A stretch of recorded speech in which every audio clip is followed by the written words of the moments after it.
No, no es cierto que me voy de la Iglesia Católica. De donde me estoy yendo es de la Iglesia Católica de rito latino que tiene su sede en el Estado del Vaticano. En este video espero darme a entender. Por favor, escuchen mis razones principales al respecto, pero antes permítanme dos aclaraciones. Primera aclaración. Cuando aquí diga Iglesia Católica Romana o expresiones derivadas, no lo hago como desprecio o de forma peyorativa, sino solo para ser más específico, porque el término católico no se limita a la iglesia que tiene su sede principal en Roma, sino también a otras iglesias antiguas que conocemos como orientales y también más allá, Porque entre otros datos objetivos, sabemos que la nota de catolicidad quedó fijada en los credos apostólico y niceno para referirse a toda la cristiandad y no solo a la iglesia de Roma. De hecho, la iglesia oriental de Antioquía es más antigua que la de Roma y de la que hay pruebas concluyentes de que fue establecida o acompañada por Pedro, Pablo y Bernabé. Segunda, me voy de la Iglesia Católica Romana por varias razones, pero la más importante es que para ser católico romano uno tiene que creer sí o sí todo lo que se nos propone como verdad de fe de parte del magisterio. Y en este sentido, tengo que ser honesto y actuar de acuerdo a mi conciencia, debido a que no se puede seguir en esa iglesia cuando se tiene la convicción de que alguno de los dogmas, usos y costumbres que ha establecido no forman parte de la revelación de Dios en Cristo, o la contradicen según la Sagrada Escritura y el consenso de los padres apostólicos y de los padres de la Iglesia y de los 7 concilios verdaderamente ecuménicos.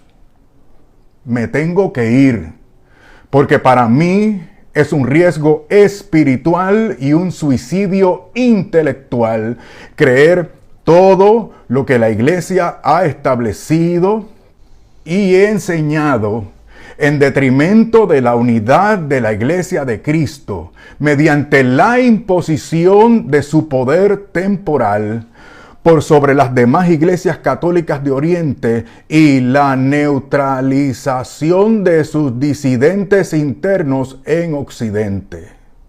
Estoy siendo honesto con mis hermanos católicos romanos. Y también en consideración y por respeto a la Iglesia Católica de Roma, ya que según ella misma lo ha establecido como doctrina y norma para su feligresía, todos deben creer todos los dogmas sin excepción. De manera que hay que creer con fe divina, la totalidad e integridad de la jerarquía de dogmas o verdades de fe que ha establecido o reconocido su magisterio. Consideren, por ejemplo, lo dispuesto y mandado, lo ordenado en el Código de Derecho Canónico, en el primer párrafo del Canon 750. Dice, voy a citar: se ha de creer con fe divina, otra vez con fe divina y católica, todo aquello que se contiene en la palabra de Dios escrita o transmitida por tradición, es decir, en el único depósito de la fe encomendado a la iglesia, claro, y que además es propuesto por ella como revelado por Dios. Esto que viene ahora es muy importante. Presta atención, por favor. Ya sea por el magisterio solemne de la iglesia, ya por su magisterio ordinario y universal, que se manifiesta en la común adhesión adhesión de los fieles bajo la guía del sagrado magisterio. Por tanto, escucha, por tanto, todos están obligados a evitar cualquier doctrina contraria. Pero fíjate también en esto. Fíjate también que esto que les acabo de citar de forma íntegra es parte de una sección que se dedica a la función de enseñar en la iglesia. Se refiere a la función de enseñar en la iglesia. De manera que para enseñar y predicar en la Iglesia Católica Romana hay que sujetarse a todo lo definido y enseñado por el magisterio eclesiástico. Porque para ellos, esa jerarquía de verdades de fe tienen como fundamento de enseñanza y supervisión a la infalibilidad de la Iglesia expresada a través de sus obispos primero y del Papa como expresión máxima y definitiva. Y entonces díganme, ¿qué debo yo hacer cuando descubro por la historia como ciencia, según han tenido que reconocer muchos eruditos católicos, que muchas creencias, usos y prácticas de la Iglesia Católica Romana no están basadas en los datos objetivos de la historia? Incluso cambian, se contradicen, inventan, tuercen la escritura y adulteran los escritos de algunos padres de la iglesia, sacándolos fuera de contexto y añadiéndoles elucubraciones filosóficas o rellenándolos con alegorías, mitos, leyendas y expresiones poéticas de supuesta piedad. Y además de literatura apócrifa, aunque ésta sea gnóstica o herética. Díganme, ¿qué se puede hacer cuando uno descubre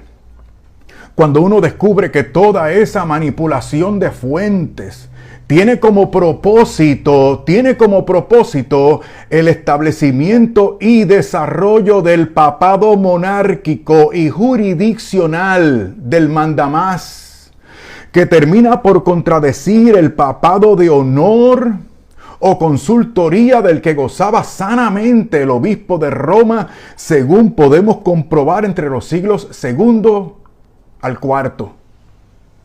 Luego uno comprueba que a partir de esa época comienzan disputas vergonzosas por el poder y la supremacía imperial, que concluyen con el Papa como jefe, Señor, vicario de Cristo, sumo pontífice, vicario de Cristo y sumo pontífice, etc.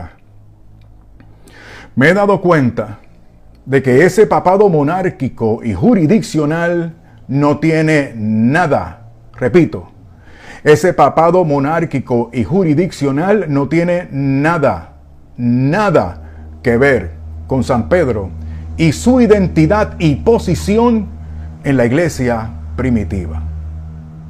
Uno se sorprende cuando descubre sofismas como el siguiente. El Señor le dio las llaves a Pedro. Las llaves expresan también poder jurisdiccional o contienen también poder jurisdiccional y garantía de infalibilidad. ¿Y de dónde concluyen una cosa con la otra? Pero continúo. Y Pedro fue el primer papa con las facultades del papa de ahora. Por lo tanto, el papa de Roma es sucesor directo de Pedro. ¿Ven? ¿Se dan cuenta? Es un sofisma, un argumento falso con apariencia de verdadero. O sea, premisas falsas que conducen a conclusiones equivocadas. Pero si es que ni siquiera se puede demostrar por medio de la Biblia, ni de los padres en general, ni la historiografía, que Pedro haya tenido sucesor inmediato, ni que las listas contradictorias de papas que hoy tenemos sean correctas,